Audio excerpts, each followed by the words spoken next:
오늘은 기도는 영적인 과학이다 라는 제목으로 말씀 함께 보겠습니다. 네, 카톡에 올라왔나요?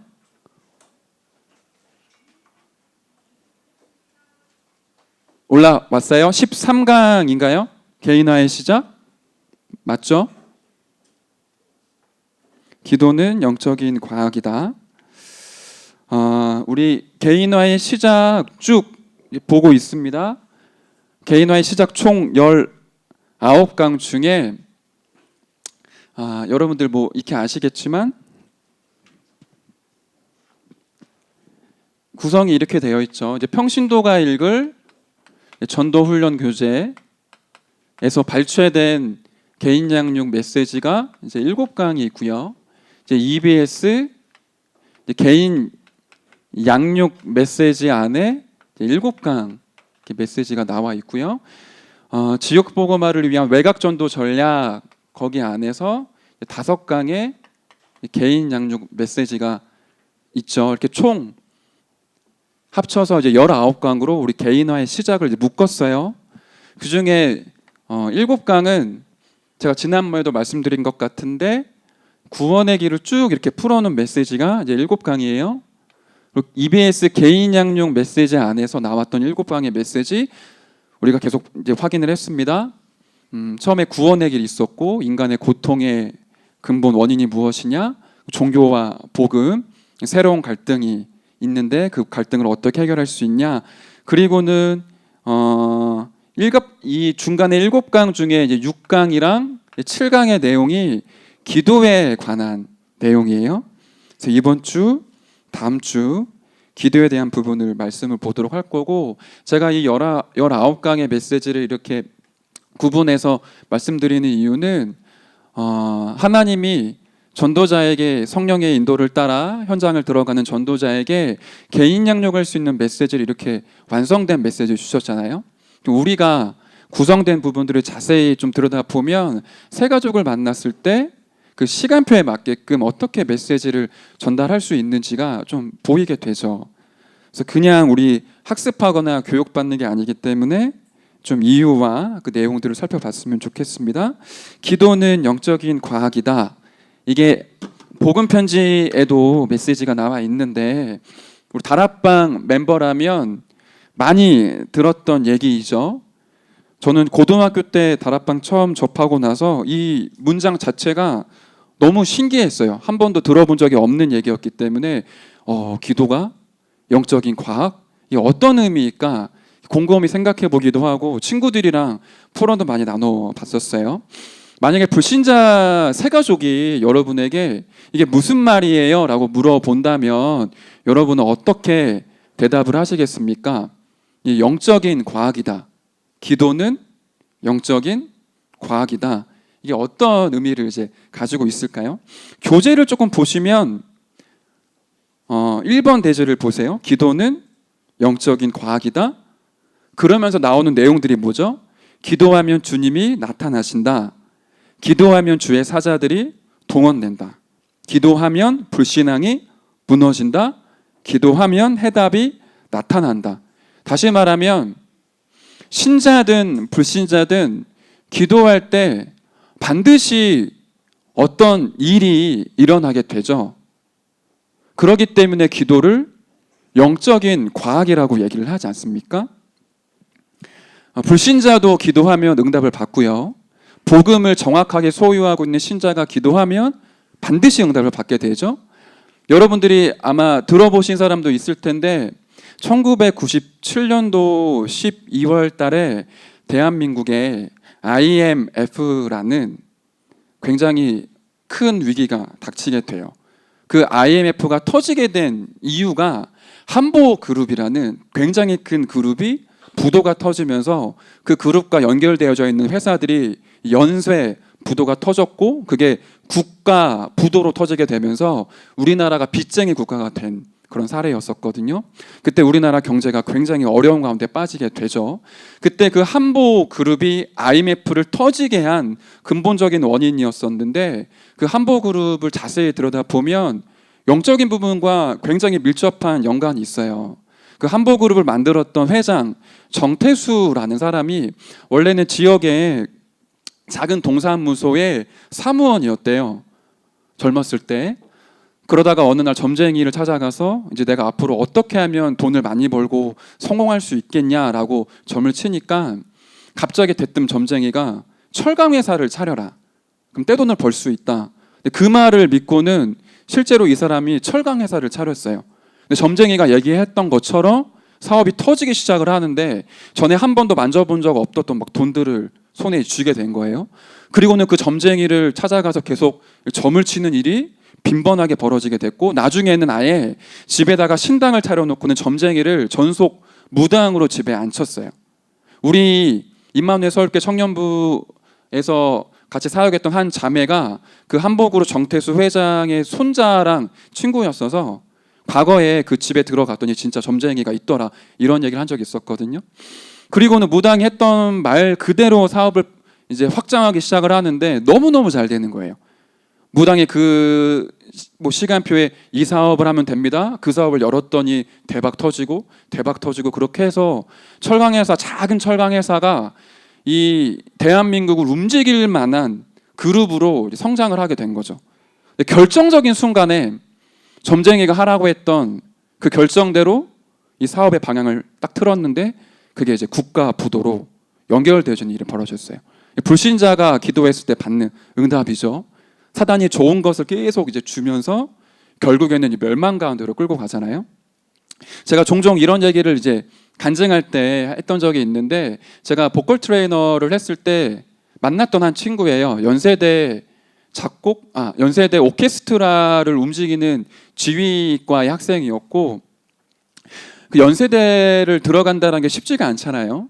그리고 더군다나 지휘자를 뽑는 게 흔하지가 않아요. 그러니까 이 음악 대학에서도 지휘자는 거의 TO가 안 나요. 그 1, 2, 3, 4학년 중에 한두 명만 있으면 된대요. 그러니까 만약에 교수가 뽑기 싫으면 안 뽑는 거예요. 그 4학년 중에 한 명만 있으면 되니까. 근데 이 친구가 그 연세대 지휘과를 이제 뽑혀 들어갔고 굉장히 친구가 괜찮았었어요. 뭐 집안도 괜찮은 집안인 것 같았고 굉장히 매너 있고 예의 바르고 뭐 각종 언어를 할 수 있었고 굉장히 뛰어난 친구였었죠. 근데 이 친구가 가지고 있는 문제 중에 하나가 아버지와 이제 어머니의 불화를 가슴에 상처로 안고 있었던 친구였었어요. 어느 날은 아버지와 어머니가 막 크게 싸우는데 자기 마음속에 이러다가 우리 엄마 아빠 서로 이제 싸움 나서 죽을 수 있겠다라는 마음에 기도를 해야겠다라는 마음이 들더래요. 그리고는 복음 들어본 적 없고 교회를 나가본 적 없고 하나님 만나본 적이 없는데 하나님이라는 존재를 향해 집중해서 기도를 한 거죠. 그렇게 집중해서 기도를 하는데 사단이 역사를 하니까 자기 눈 감고 기도를 하는 자기 눈 앞에 빛처럼 십자가가 보이고 그 예수님의 형상이 보이더래요. 근데 그 예수님이 자기한테 얘기를 하는 거예요. 내가 너의 기도를 들었다. 내가 너의 기도에 응답해 줄게. 그런 체험을 하고 나니까 이 친구가 그런 신비적인 체험을 하고 나니까 거기에 너무 맛이 들려서 그거를 계속했나 봐요. 밤마다 이제 아무런 일이 없지만 집중해서 자기가 믿는 하나님께 기도를 하기 시작을 했고 또 어느 날은 아버지와 어머니가 이제 크게 싸우는 날에 자기가 그날 또 이제 기도를 한 거죠. 자기가 믿는 하나님을 향해 막 기도를 하는데 그 존재가 이제 얘기를 하더래요. 내가 너의 기도를 들었고 엄마 아빠의 싸움을 끝내게 해줄 수 있다. 지금 당장 부엌에 가서 그 싱크대 문을 열고 칼을 꺼내라. 이 친구가 그 신비적인 체험이 있으니까 그게 예수님이라고 생각을 하고는 식탁에 이제 가서 부엌에 가서 주방에서 싱크대 문을 열고는 식칼을 이제 꺼낸 거예요. 계속 얘기를 듣는 거죠. 그 존재가 그 식칼을 들고 가서 아버지 어머니가 있는 안방으로 들어가라. 안방에 문을 열고 들어갔어요. 아버지 어머니가 싸우고 있는데 아들이 식칼을 들고 서 있으니까 얼마나 놀랐겠어요. 그 존재가 하는 얘기가 그 식칼로 너의 배를 찔러라. 그러면 아버지 어머니가 싸움을 그칠 거야. 근데 이 친구가 진짜로 그 칼을 들더니 칼로 배를 이제 찔렀어요. 근데 아버지 어머니가 싸우고 있다가 막 완전 기겁을 한 거죠. 자기 아들이 지금 눈앞에서 칼을 들고는 소리를 지르고 자기 배를 찌르는 모습을 목격을 했으니까. 근데 이게 진짜 악령의 역사가 얼마나 대단한지 칼로 배를 찔렀는데 안 들어갔대요. 이렇게 찔렀는데 칼이 튕겨져 나간 거죠. 그 모습을 봤던 이제 엄마가 그 친구를 정신병원에 가둬놨어요. 제가 그런 얘기를 학원에서 가르치는 학생인데 어느 날부터 이제 안 보이길래 그 친구 이제 어디 갔어요라고 물어보니까 담당했던 선생님이 저한테 그런 얘기를 쭉 해주더라고요. 그러니까 불신자든 신자든 분명하게 기도하면 영적인 일이 일어나죠. 근데 안타까운 건 신자보다 불신자가 조금 더 믿는 것 같아요. 우리가 오늘도 메시지를 들었는데 3단체는 확실하게 믿잖아요. 이 악령이 역사할 걸 믿잖아요. 이 사단이 능력을 주면 내가 그 능력을 가지고 문화를 바꾸어서 세상을 장악할 거라는 걸 믿고는 진짜로 기도를 하는데, 이상하게 우리 신자들이 이 기도할 때 일어나는 영적인 일을 사실 잘 안 믿죠. 그게 이제 우리한테 굉장히 큰 걸림돌이지 않습니까? 진짜 신자가 기도할 때 이제 어떤 일이 벌어지나요? 제가 지교회를 쭉 이제 돌아가면서 청년들과 만나서 사역하고 포럼하고 얘기를 듣는데, 청년들이 가지고 있는 문제나 고민들이 몇 가지가 있잖아요. 그 중에 제일 큰 고민이 이제 결혼에 대한 문제, 그리고 직장에 대한 갈등, 취업에 대한 갈등인데, 직장에 대한 갈등이 청년들한테 굉장히 크다라는 걸 제가 많이 느껴요. 여러분이 주일날 막 은혜 받고 막 힘을 얻어서 월요일날 현장에 들어가면 대단한 하나님의 역사가 이제 벌어져야 되는데, 막상 월요일 아침에 현장에 딱 들어가면 그 영적 분위기나 그 상황이 좀 어렵잖아요. 내가 복음 누리고 복음 붙잡고 기도하고 승리해야 하는 좋은 환경이 아니잖아요. 그러다가 여러분이 월요일 조금 견디다가 화요일, 수요일쯤 되면 이제 목이 마르고 갈증 나니까 수요일 예배 가고, 조금 살 것 같아서 목요일날 다시 현장 들어가면 힘 빠지고, 금요일날 나갔더니 막 회사에 막 큰 일이 벌어져서 정신없이 막 뛰다 보면 토요일날 내가 지금 한 주를 어떻게 살았는지 너무너무 힘 빠지고 무기력해질 때가 많이 있잖아요. 제가 청년들을 만나봤을 때 청년들이 가장 가지고 있는 직접적인 고민은 직장 내에서 복음을 누리는 거, 그 복음으로 진짜 현장을 살려내는 거, 나를 막 힘들게 하고 어렵게 하는 직장 상사와 동료들한테 진짜 노바디의 답을 주고 그들을 치유하는 거, 이게 쉽지가 않구나, 이런 부분들을 좀 느끼게 돼요. 그런 부분들이 제게 좀 기도 제목인 거죠. 지교회를 갔을 때 어떻게 하면 청년들이 진짜 힘을 얻어서 복음 붙잡고 기도하고 승리할 수 있을까, 그런 고민을 갖고 있다가 어느 날 지교회에서 포럼을 하는데 우리 한 청년이 이제 이런 얘기를 꺼내는 거예요. 이 친구가 우리 임마누엘 서울교회는 아니에요. 다른 교회 청년인데 그 국방부 안에 있는 방송국에서 PD로 일을 하고 있어요. 나름대로 이제 엘리트인 거죠. PD로 입사를 해서 일을 하는데 하나님이 은혜를 주셔서 노바디의 응답을 주셨대요. 자기가 손을 대는 것마다 뭔가 하나님의 은혜를 주시니까 형통한 축복들이 나타나기 시작을 했고, 그 국방부 방송국 안에서 자기를 막 찾는 거예요. 그러면 힘을 얻고 살아내야 되는데, 한 가지 문제가 생긴 게 뭐냐면 자기보다 먼저 입사했던 그 PD들, 선배 PD들이 자기를 이제 갈구기 시작을 하는 거죠. 아무 이유 없이 데리고 가서 막 아무런 잘못도 아닌데 잘못인 것처럼 얘기를 해서 갈구기 시작하는데, 그렇게 이제 몇 개월을 지나고 나니까 이 청년이 마음속에 내가 이제 회사를 그만둬야 되나? 막 이런 마음이 들었나 봐요. 막 집에 가서 머리 감는데 머리도 빠지고. 여러분도 혹시 그런 경험 있지 않습니까? 어느 날 보니까 막 탈모 시작되고, 밥을 먹는데 늘 막 설사가 시작이 되고, 막 입맛도 떨어지고, 너무 회사 가는 게 막 힘들고, 이제 그만둬야 되나? 분명히 응답받아 간 회사고 현장인데, 어느 날 나한테 그런 위기나 어려움이 이제 오는 거죠. 이 청년이 그런 마음이 들었대요. 이제 그만둬야 되나? 그리고 자기의 상황이었으면 자기가 만나봤던 랩런트들의 얘기를 들어봤을 때 충분히 랩런트들은 그 회사를 그만두는 그런 상황이 자기한테 펼쳐진 거예요. 근데 이 친구가 견딘 게 아니라, 참은 게 아니라 매일 늘 했던 것처럼 사모늘에 집중을 했대요. 막 머리 빠지고 막 설사하고 막 잠 못 자고 이런 상황 속에 늘 했던 것처럼 사모늘을 지속을 하는데, 어느 날 아침에 말씀에 진짜 가슴에 딱 답이 왔대요. 늘 듣던 메시지인데 요셉은 언약의 여정 걸어갔다. 요셉에 있던 현장이 언약이 이루어지는 과정이었다. 그 얘기를 듣는데 자기 현장이 요셉이 있었던 감옥과 그 보디발의 집처럼 보이더래요. 그 진짜 말씀이 나에게 부딪혀 왔고 그 말씀이 나에게 살아서 역사하는 걸 체험을 한 거죠. 그 시간에 자기가 갖고 있던 영적 또 정신적 육신적인 질병이 치유되어지는 게 느껴지더래요. 그리고 회사를 갔더니 사람들이 달라 보이는 거예요. 나를 갈구고 힘들게 만들었던 그 사람이 대상자로 보이고 그 사람을 주위에서 보니까 이 사람이 복음을 갈급하게 기다리고 있는 사람인 게 눈에 보이기 시작을 한 거예요. 제가 어떤 부분에 조금 공감이 됐냐면 많은 랩런트들과 청년들이 그런 상황들이 펼쳐지면 쉽게 그 언약을 바꾸어내잖아요. 아, 이제 회사를 그만둘 시간표다. 이제 회사에서 나와야겠다. 조금 더 환경이 좋고 상황이 좋고 돈을 많이 주는 회사로 내가 이직을 해야 되겠다. 이런 고백을 하고 이렇게 회사를 빠져나오는데 이 친구가 거기서 참거나 견디거나 뭔가 몸부림친 게 아니라 오늘도 계속되고 있는 사모를 속에서 말씀으로 답을 얻고 그 말씀 붙잡고 기도하는 가운데 힘을 얻었다. 그거 자체가 승리했다. 저는 그렇게 보여지더라고요. 제가 왜 이렇게 서론을 길게 얘기를 하냐면 기도라는 부분이 가장 중요하잖아요. 근데 우리는 이 기도라는 부분을 우리 삶 가운데 가지고 와서 누리고 또 우리 현장의 대상자들한테 전달하는 부분에 있어서 조금 우리가 깨어 있을 그런 부분이 이제 있는 거죠. 제가 지난번에도 말씀드렸지만 류 목사님이 항상 그런 얘기를 하세요. 상담받으러 오는 사람이랑 얘기를 하면서 답답할 때가 있다.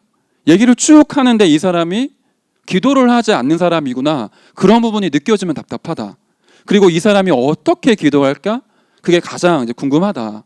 아마 류 목사님이 저와 여러분을 만났을 때도 그게 제일 궁금해 하겠죠. 이 청년이, 이 친구가 기도의 비밀을 이제 어떻게 누리고 있을까? 그 직장과 가정 안에서 문제와 상황과 어려움이 왔을 때 이 기도의 힘으로 어떻게 승리를 하고 있을까? 전도자가 가장 궁금한 부분이라고 하셨어요. 저는 그게 하나님이 가장 궁금해 하시는 부분이 아닐까. 우리의 모든 걸 알고 계시지만 그러니까 뉘앙스가 그렇다는 거죠. 하나님이 우리를 보실 때 복음을 우리가 소유했는데 그 복음을 누리는 첫 단추와 첫 시작이 기도인 거잖아요. 복음을 소유한 자 두려워하지 않아도 된다. 복음을 누리는 자 두려워할 필요 없다. 복음을 전할 자 두려워할 필요 없다. 그럼 복음을 소유했다는 건 내가 구원받았다는 신분을 얘기하고요. 복음을 누린다는 건 기도의 축복을 내가 알고 있고 사용한다라는 거잖아요. 그럼 실제 우리가 그 하나님의 엄청난 복음을 내가 있는 직장과 지역과 내가 있는 현장에서 누릴 수 있는 첫 번째 시작과 첫 번째 단추가 이제 기도라는 비밀이죠. 동삼제일교회 초창기 때는 교회에 불이 꺼진 적이 없었대요. 그 자갈치 시장에 그 상점도 아니고 길거리에서 생선 팔고 나물 파는 그 할머니 권사님들이 그 일이 끝나고 나면 집에 가서 씻고 저녁 차려주고는 바로 교회로 오셔서 얼굴 한 번도 본 적 없던 랩런트들의 이름이 적힌 기도문을 가지고는 밤새 기도하셨대요. 그 어느 날 류 목사님이 자기 우리 동삼제일교회 안에 있는 그 여전도회에서 여전도회 회비를 10,000원을 내냐 20,000원을 내냐 그걸로 싸우는 것 때문에 이제 마음이 조금 답답하고 야 이런 수준으로 이 동삼제일교회가 세계복음할 수 있겠냐 막 이런 갈등이 들었던 시기가 있었대요. 그날 그런 시간표에 이제 사역을 마치고 이제 집으로 돌아가시는데 동삼제일교회를 거쳐서 가시는데 교회에 불이 안 꺼져 있더래요. 그래서 왜 교회에 불을 안 꺼놓고 사람들이 나갔지? 그리고는 교회로 들어가 보니까 그 나물 팔고 생선 팔고 길거리에서 사람들한테 이제 이런 것들 팔고 돈 버는 그런 진짜 어려우신 권사님들이 밤새 류 목사님을 두고 기도하는 모습을 보면서 아 동삼제일교회 세계복음할 수 있겠다 그런 힘을 얻었다라고 얘기하셨던 적이 있었거든요. 기도가 없다면 기도의 능력을 우리가 모른다면 이 세상을 살릴 수 있겠습니까? 그러한 배경과 그러한 내용을 가지고 오늘의 말씀을 우리가 보는 거예요. 기도는 영적인 과학이다. 사도행전 1장을 한번 보겠습니다.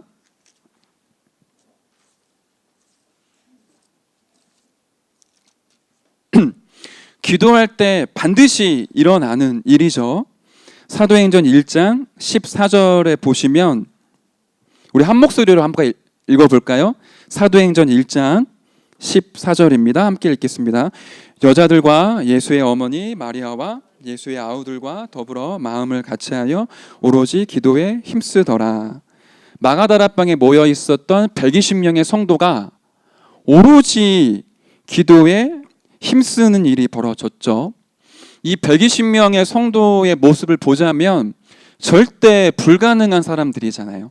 시대를 치유하고 민족을 치유하고 세계를 복음화할 수 있는 능력이 1%도 없는 절대 불가능한 사람들이 하나님이 주신 예수 그리스도의 그 언약을 붙잡고 마가다라방에 모였어요. 그리고는 오로지 기도하기에 힘썼고요. 그 이후에 왔던 응답이 2장 1절부터 12절입니다. 우리 2장 1절부터 4절까지를 한 목소리로 읽어볼까요? 함께 읽겠습니다. 오순절 날이 이미 이름에 그들이 다 같이 한 곳에 모였더니 호련히 하늘로부터 급하고 강한 바람 같은 소리가 있어 그들이 앉은 온 집에 가득하며 마치 불의 혀처럼 갈라지는 것들이 그들에게 보여 각 사람 위에 하나씩 임하여 있더니 그들이 다 성령의 충만함을 받고 성령이 말하게 하심을 따라 다른 언어들로 말하기를 시작하니라. 아멘. 5절부터 이제 11절까지는 이 성령의 충만함을 받은 120명의 성도들이 예루살렘에 모여 있었던 15나라의 사람들한테 복음을 증거하는 일이 벌어지게 되죠. 우리가 기도할 때 반드시 일어나는 일입니다. 성령이 역사하시고 전도의 문이 열리고요. 3장 1절을 보시면 이 기도의 비밀을 알았던 베드로와 요한이 기도하러 기도처로 나아가죠. 3장 1절 함께 읽겠습니다. 시작. 제9시 기도 시간에 베드로와 요한이 성전에 올라갈새. 여러분이 아는 장면이죠. 기도의 비밀을 알고 누렸고 체험했던 베드로와 요한이 성전에 기도하러 올라가는 와중에 성전 미문 앞에 앉아있던 안진뱅이를 치유하는 하나님의 역사를 체험하게 되죠. 그 일 때문에 이제 유대인들에게 잡혀서 법정에 끌려가게 돼요. 그게 사도행전 4장의 내용입니다. 그 법정 앞에서 베드로가 시대적인 고백을 하게 되죠. 그리고는 풀려났어요. 그때 베드로와 또 120명의 이 성도들이 또 함께 모여 기도했던 장면이 사도행전 4장 29절부터 31절에 있습니다. 핍박과 이제 환란이 왔는데 그 환란 속에서 베드로와 120명의 성도가 함께 기도한 내용입니다. 4장 29절부터 31절을 한번 함께 읽어볼까요? 시작. 주여 이제도 그들의 위협함을 굽어보시옵고 또 종들로 하여금 담대히 하나님의 말씀을 전하게 하여 주시오며 손을 내밀어 병을 낫게 하시옵고 표적과 기사가 거룩한 종 예수의 이름으로 이루어지게 하옵소서 하더라. 빌기를 다음에 모인 곳이 진동하더니 무리가 다 성령이 충만하여 담대히 하나님의 말씀을 전하니라. 우리가 기도할 때 일어나는 일이죠. 성령이 역사하시고 말씀이 힘이 있어 세력을 얻어 이 말씀 운동이 일어나고 전도 운동이 일어나게 되죠. 이후에 8장도 보시면 그 기도의 비밀을 알고 성령의 역사를 따라 빌립이 사마리아 성에 들어가서 복음을 증거하게 되죠. 이 마가다라방에서 120명의 성도가 함께 기도했던 응답이 사마리아의 응답으로 이루어지게 돼요. 그리고는 사도행전 9장에 핍박자 사울이 회심하고 전도자 바울로 바뀌게 되는 일이 벌어지죠. 하나님이 역사하시니까 아무도 가지 않았던 노바디 현장에 복음이 증거되어지고요. 심지어는 핍박자가 돌아와서 전도자로 바뀌는 성령의 역사가 이루어지게 돼요. 그리고는 사도행전 10장에 보니까 이방인의 첫 열매 백부장 고넬료가 복음 듣고 돌아오게 되죠. 이 이방인 전도의 문이 열리게 됩니다. 11장 23절에 보시면 지금 극심한 핍박과 환란이 왔는데 흩어진 자들이 하나님의 역사 속에서 안디옥 교회를 세우고는 선교 운동이 시작되게 되어져요. 이러한 모든 일이 처음에 있었던 마가다라방 기도 운동을 통해 하나님의 역사로 이루어지게 된 거죠. 그리고는 그 역사가 사도행전 13장에 이루어지게 되죠. 함께 읽어볼까요? 사도행전 13장 1절부터 4절인데요. 첫 번째 선교 여행이 있었을 때 마가다라방에 있었던 그 기도 운동과 그 성령의 역사가 동일하게 임하게 되죠. 사도행전 13장 1절부터 4절 함께 읽겠습니다. 시작. 안디옥 교회에 선지자들과 교사들이 있으니 곧 바나바와 니게르라 하는 시몬과 구레네 사람 루기오와 분봉왕 헤롯의 마나인과 및 사울이라. 주를 섬겨 금식할 때에 성령이 이르시되 내가 불러 시키는 일을 위하여 바나바와 사울을 따로 세우라 하시니 이에 금식하며 기도하고 두 사람에게 안수하여 보내니라. 두 사람이 성령의 보내심을 받아 실루기아에 내려가 거기서 배 타고 구브로에 가서, 이 사람들이 기도하는 가운데 성령의 역사를 체험하고 어디로 가서 무엇을 해야 될 것인지 정확히 알고 있었던 거죠. 그 성령의 역사, 그 기도 운동이 사도행전 16장에도 이어지죠. 아시아로 전도하려고 들어가는데 이제 문이 막혔어요. 그때 일부러 문을 열었던 게 아니라 성령의 인도를 받기 위해 바울과 이 전도팀이 함께 합심으로 기도하게 되죠. 그리고는 현장에 역사 일어날 때도 기도할 곳을 찾다가 빌립보 살릴 수 있는 제자를 만나게 돼요. 그게 사도행전 16장 13절이죠. 우리 함께 읽어볼까요? 사도행전 16장 13절입니다. 지금 빌립보에 들어가서 이제 기도 운동을 펼쳤는데 이러한 일이 벌어진 겁니다. 함께 읽겠습니다. 안식일에 우리가 기도할 곳이 있을까 하여 문 밖 강가에 나가 거기 앉아서 모인 여자들에게 말하는데, 그 이후에 14절을 보면 루디아를 만나게 돼요. 빌립보 살릴 제자를 만나게 되죠. 그리고는 16절 보시면 우리가 기도하는 곳에 가다가, 그러니까 이 팀들이 전도를 먼저 했던 게 아니라 기도의 비밀을 알고 기도 운동을 일으키며 기도할 곳을 찾기 위해 나가는 현장의 걸음 속에 제자와 중요한 일꾼들을 만나게 돼요.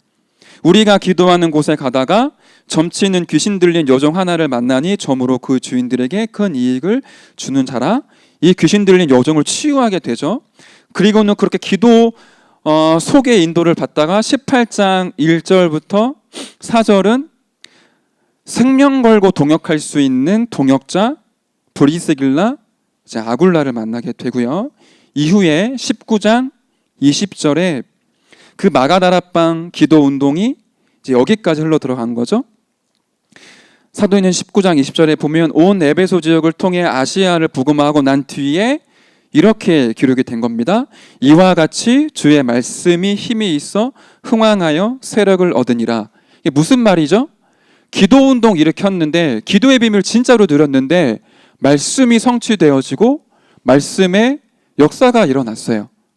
다시 말하면 저와 여러분이 진짜로 기도할 때 성령이 역사하시고 말씀이 성취되어지며 말씀이 현장 가운데 전달되어지고 전도의 문이 열리면서 제자까지 세워지게 되는 일이 벌어지죠.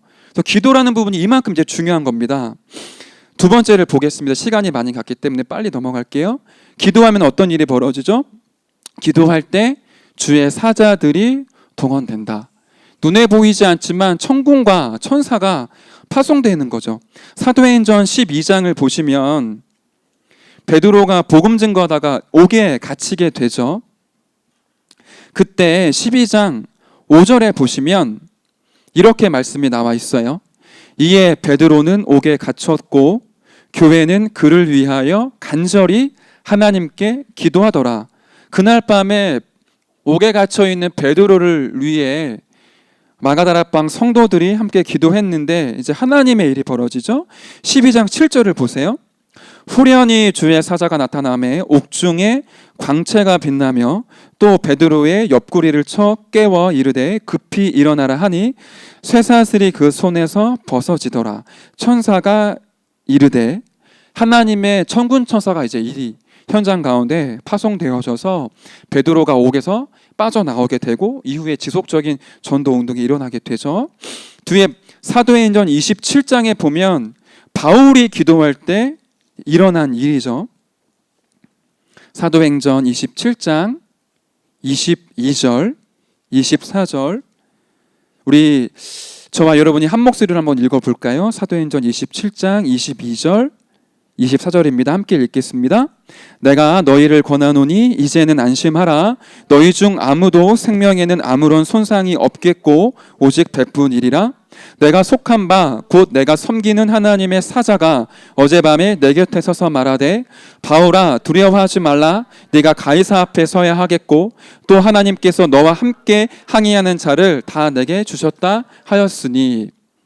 여러분이 이 말씀이 진짜로 믿어지시나요? 저와 여러분이 현장에 나아갔을 때 직장에서 홀로 영적 싸움을 하고 고군분투할 때 하나님이 눈에 보이지 않지만 주의 사자를 여러분에게 보내셔서 동일한 말씀을 우리에게 전달하시죠. 아무런 일이 안 일어나는 것 같지만 우리가 기도할 때 하나님의 천군천사가 파송되어지고 하나님의 역사들이 이루어지게 되죠. 히브리서 1장 14절에는 이 하나님의 사자를 하나님의 자녀를 위해 섬기는 영으로 만들었다라고 기록이 되어져 있죠. 다니엘서 3장에도 보면 사드락, 메삭, 아벳느고가 자기의 생명을 걸고는 우상 숭배하지 않겠다라고 결단하고 하나님께 집중하는데 하나님의 사자가 동원되어져서 풀무불 가운데서도 살아나는 기적을 체험하게 되죠. 다니엘서 6장에는 다니엘이 하루 3번 정시기도 하는 것 때문에 바벨론의 그 법을 어기게 돼서 사자굴에 갇히게 되는 일이 벌어지게 되잖아요.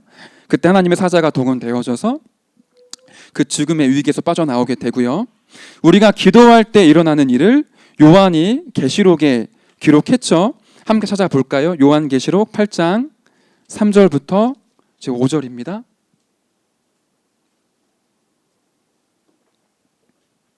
우리가 기도할 때 이제 벌어지는 일이죠. 요한계시록 8장 3절부터 5절입니다. 함께 읽겠습니다. 또 다른 천사가 와서 제단 곁에 서서 금 향료를 가지고 많은 향을 받았으니 이는 모든 성도의 기도와 합하여 보좌 앞 금 제단에 드리고자 함이라. 향연이 성도의 기도와 함께 천사의 손으로부터 하나님 앞으로 올라가는지라. 천사가 향로를 가지고 제단에 불을 담아 다가 땅에 쏟음에 우레와 음성과 번개와 지진이 나더라. 우리가 기도할 때 천사가 와서 그 향을 기도를 담아서 주님의 보좌 앞에 전달하고요.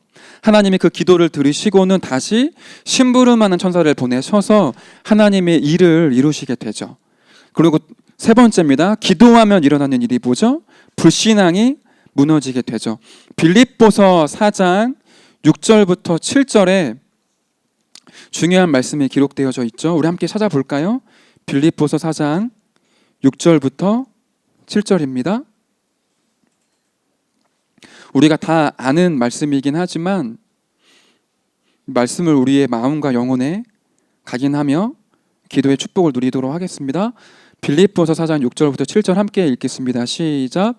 아무것도 염려하지 말고 다만 모든 일에 기도와 간구로 너희 구할 것을 감사함으로 하나님께 아뢰라.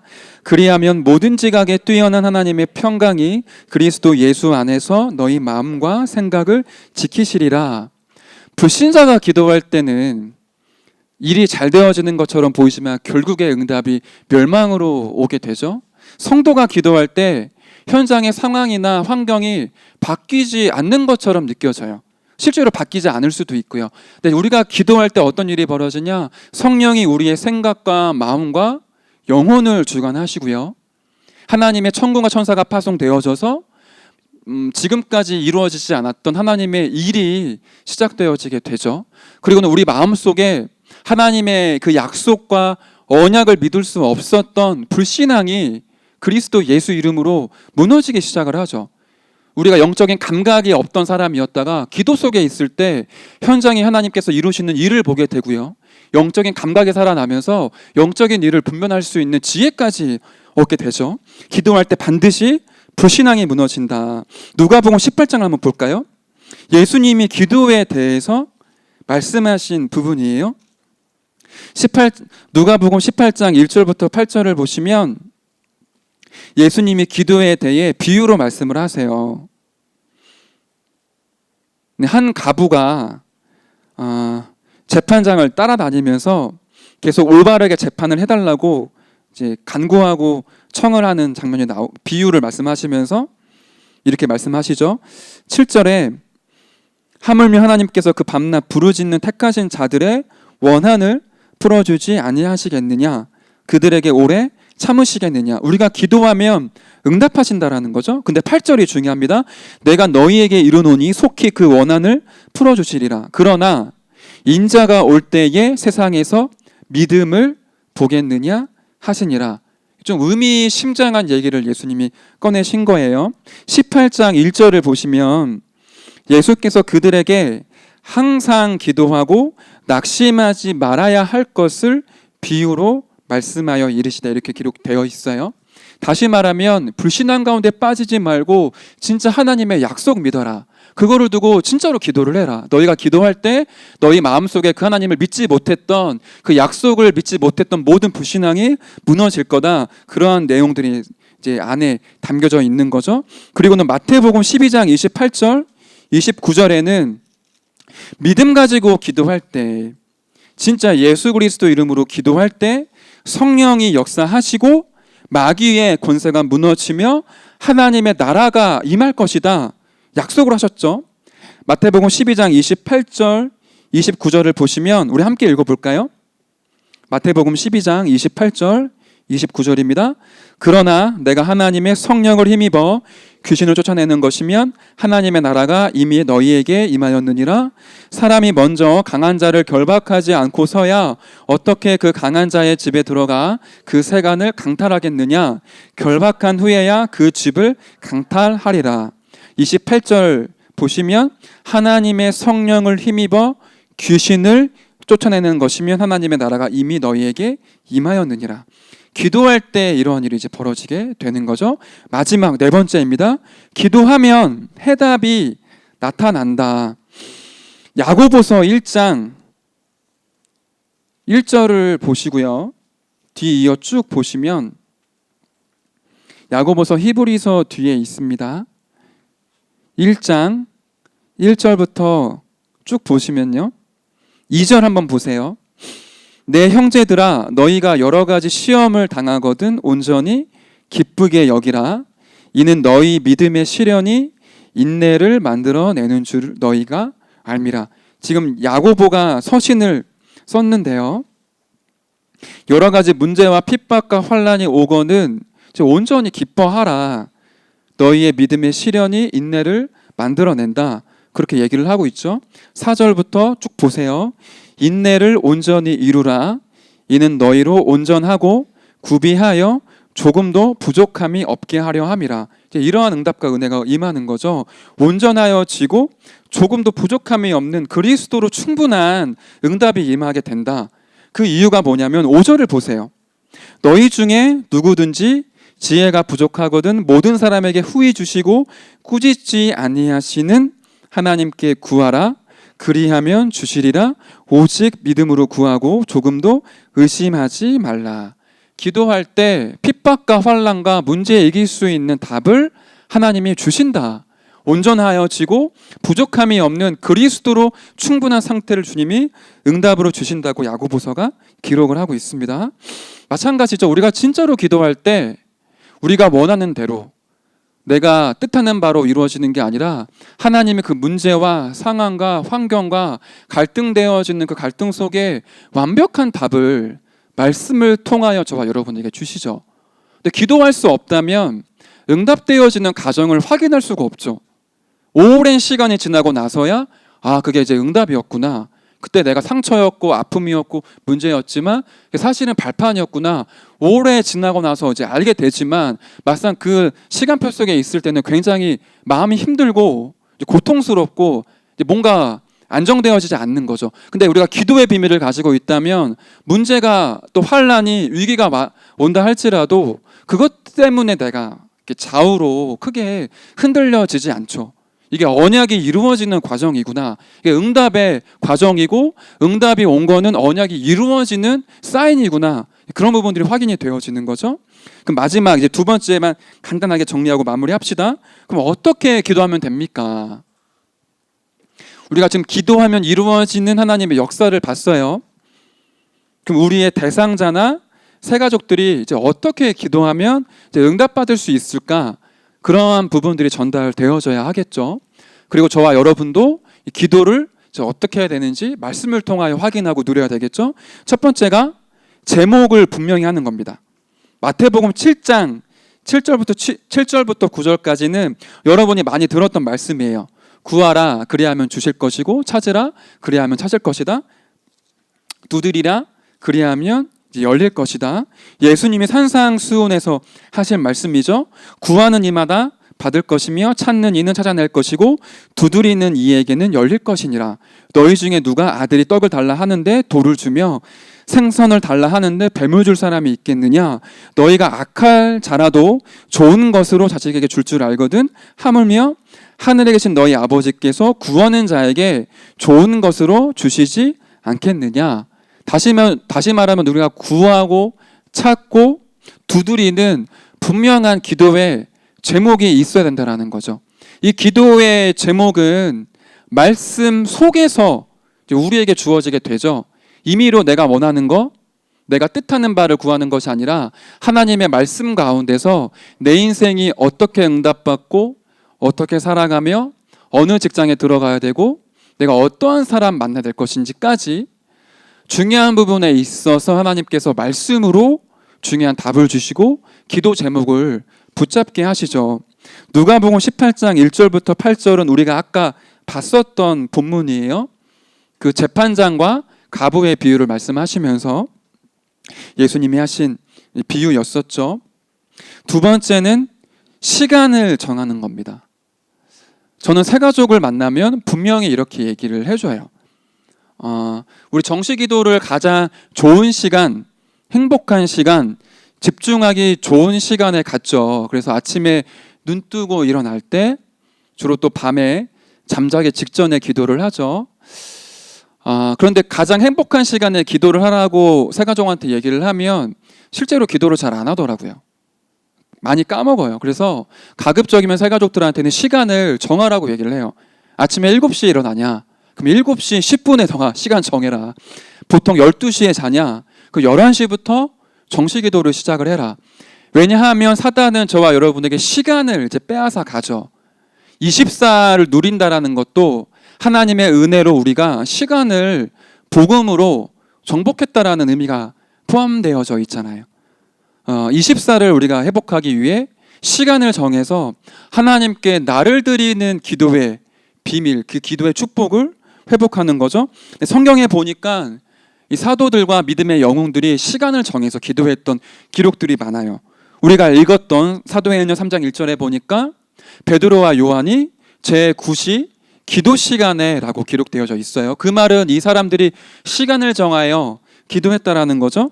다니엘서 6장 10절에 보니까 다니엘이 하루 3번 시간을 정하여 예루살렘을 향해 기도했다라고 기록되어져 있어요. 바울도 중요한 시간표마다 문제가 오거나 어려움이 오거나 환난이 오거나 문이 막혔을 때에 하나님을 향하여 집중하는 기도의 시간이 있었던 거죠. 그러니까 저와 여러분이 기도의 축복을 누릴 수 있는 비밀이 있다면 첫 번째가 기도 제목부터 정하는 거고요. 두 번째가 기도 시간을 확정하는 겁니다. 이 시간만큼은 사탄이 만들어 놓은 문화에 빼앗기지 않겠다. 사람의 말과 사람에게 내 마음을 주지 않겠다. 이 시간만큼은 내가 하나님께 나의 모든 것들을 완전히 드리겠다. 우리가 예배드리는 그 시간만큼은 주님께 나를 완전히 드리잖아요. 그러한 시간을 평일날 가장 좋은 시간에 시간을 확정하여 갖는 거죠. 그리고 세 번째, 장소도 정하는 게 중요합니다. 사도행전 2장 1절부터 13절을 보니까 120명의 성도들이 각자의 집에서 기도하거나 각자의 직장에서 기도할 수 있었는데 마가다라방 한 장소에 모여서 기도를 했어요. 의미가 있죠. 이 사람들이 가장 하나님께 집중하기 좋은 시간과 장소에 모여서 함께 기도했던 거죠. 저와 여러분이 기도하는 시간도 정하고 제목도 정해야 되지만 장소도 굉장히 중요합니다. 직장에서 그냥 막 일하고 있는데 집중할 수 없잖아요. 여러분이 보통 여러분의 방에서 기도를 하겠죠. 그 방에 막 과자들 널브러져 있고 책들이 널브러져 있고 이 침대에는 각종 이제 옷과 원피스와 뭐 양말들 널브러져 있고 그런 상태에서 기도하기 쉽지가 않잖아요. 그 류 목사님이 랩런트들한테 그 얘기 하시거든요. 기도하기 전에 청소부터 해라. 그 얘기 하시는데 내가 기도하기 가장 좋은 장소를 이제 만들어내는 거죠. 이게 조금 엇나간 얘기일 수 있지만 스티브 잡스 같은 경우는 여러분 보셔서 알죠. 기도하는 장소에 아무것도 없어요. 책상 하나 있고 촛불 몇 개 켜 있어요. 그리고는 방석에 앉아갖고는 집중해서 기도하더라고요. 뭐 그렇게 기도하자는 건 아닌데 우리는 영적인 힘과 능력이 있는데 막 옷들 널브러져 있고 막 쓰레기 다 쌓여 있는 거기에서 기도하려고 하면 집중하기 쉽지가 않겠죠. 여러분들이 가장 집중하기 좋은 장소도 확정을 해라. 사실은 그래서 교회가 기도하기에 가장 좋죠. 그래서 조금 힘이 있으시다면 함께 기도할 수 있는 뭐 새벽 기도 또 금요 기도에 여러분 오셔서 기도하면 사실 좀 다릅니다. 집중하기에 굉장히 좋아요. 특히 청년들 같은 경우는 금요 기도회를 조금 여러분들이 오시면 좋을 것 같아요. 교회를 위해 진짜 이 다락방 전도 운동을 위해 랩런트들을 위해 우리 합심으로 기도할 수 있는 중요한 시간이고 장소이기 때문에 여러분들이 함께 하시면 좋을 것 같고요. 마지막 네 번째, 기도의 사람들과 함께. 마지막으로 말씀 한 군데만 더 찾아볼까요? 마태복음 18장 18절부터 20절입니다. 예수님이 우리에게 주신 말씀입니다. 마태복음 18장 18절부터 20절 우리 한 목소리로 읽어볼까요? 시작. 진실로 너희에게 이르노니 무엇이든지 너희가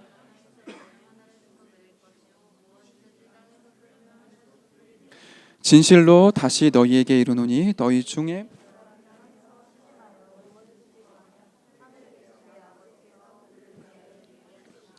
두세 사람이 내 이름으로 모인 곳에는 나도 그들 중에 있느니라.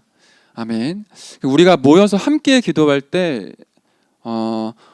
어떻게 표현을 해야 될지 모르겠지만 더 강력한 하나님의 역사가 이제 임하게 되죠. 조금 전에도 말씀드렸지만 그래서 금요 기도회, 새벽 기도회 우리 함께 기도하는 사람들과 함께 기도하는 거 굉장히 중요하고요. 여러분들이 기도를 배우는 게 아니라 기도를 보는 것 같아요. 이 말이 조금 이제 이상할 수 있겠지만 기도의 사람 옆에 있으면 기도를 보게 되잖아요. 진짜로 24 기도하는 사람 옆에 있으면 기도가 무엇인지를 조금 맛보게 돼요. 그래서 우리가 기도의 사람들과 함께 기도하게 되면 이 기도의 많은 비밀들을 직접적으로 간접적으로 이제 얻고 공유할 수도 이제 있죠. 특히 새 가족들 중에는 기도를 이제 어떻게 해야 될지, 어떻게 집중해야 될지, 기도의 축복이 무엇인지 많은 사람들이 모르기 때문에 기도의 사람들과 함께 기도할 수 있게 도와주는 부분들이 이제 굉장히 중요합니다. 마무리를 하겠습니다. 기도는 영적인 과학이다. 기도할 때 성령이 역사하시고 눈에 보이지 않지만 하나님의 군대가 움직여지고요. 눈에 보이지 않지만 흑암과 불신앙, 사단의 권세가 진짜로 무너지게 됩니다. 갑자기 제가 생각이 안 나는데 그 영국에 한창 전쟁이 있었을 때 이러한 얘기가 있어요. 갑자기 기억이 안 나네요. 존 낙스에 대한 얘기였는데 죄송합니다. 생각나면 나중에 전달할게요. 기도하는 한 사람이 기도하지 않는 국가보다 강하다라는 말이 있어요. 그 존 낙스를 향해 했던 말인데요. 기도하는 한 사람이 직장에 있고, 기도하는 한 사람이 가정에 있고, 기도하는 한 사람이 현장에 있을 때 모든 영적인 흐름과 분위기가 바뀌게 됩니다. 저와 여러분이 힘이 없고 능력이 없는 게 아니라 기도의 비밀을 못 누리고 있기 때문에 지금 뭔가 모르는 문제 속에 빠져 있겠죠. 이번 한 주간 기도의 비밀 속에서 하나님이 위에서 주시는 참된 힘과 능력 얻고 승리하는 저와 여러분 될 줄로 믿습니다. 제가 기도하고 마치도록 하겠습니다. 하나님의 은혜를 감사드립니다. 우리에게 복음 주신 것도 감사한데 이 복음을 누릴 기도의 축복과 기도의 비밀을 주셔서 감사를 드립니다. 우리가 처한 현장과 직장과 지역 안에서 영적인 싸움을 싸우며 기도의 축복을 회복할 수 있도록 지금 이 시간 성령의 충만함을 우리 청년부에게 허락하여 주시옵소서. 우리 흩어진 모든 현장 가운데 역사하는 기도의 비밀을 누리지 못하게 방해하며 하나님께 집중할 수 없도록 불신앙을 심는 모든 흑암과 저주의 세력은 예수 그리스도의 이름으로 완전히 무너뜨려 주옵소서.